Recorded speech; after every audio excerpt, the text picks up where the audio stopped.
Andreas, it ends in defeat here at the Copper Box Arena in London. How did you sum that one up today?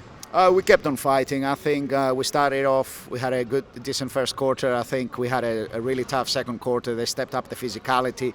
We turned over the ball a little bit too much, and we really struggled on the offensive glass. You know, they got a lot of second chance opportunities. I thought we followed it with a really strong third quarter. We were able to cut the deficit, and we got it down to 4 points, I think 3 points, whatever it was.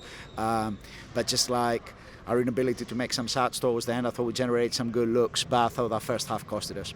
I was going to say, you got right there. I mean, it's a 4-point game in that third quarter. What was it that enabled you to not just get over that line and retake that lead? I thought we were defending well, and that gave us a chance, and we kept them to one and done possessions. I thought offensively we had some open looks, with Owen, with Evan, and I think a couple of those shots drop. I think the whole game can change, but we put ourselves in a big hole again in the first half, with turnovers, their offensive rebounds, I think. So those things hurt, and the margin for error, you're playing London Lions, the margin for error on their home court is very little, but we forced them to 18 turnovers. They only had 11-12 assists, but you're looking at our shooting stats.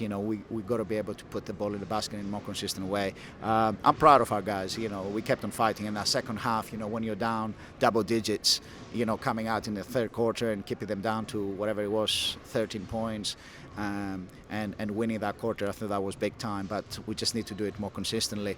We've got to move on to the next one. Just a very short memory. The focus is on the Caledonia game on Friday, getting back on home.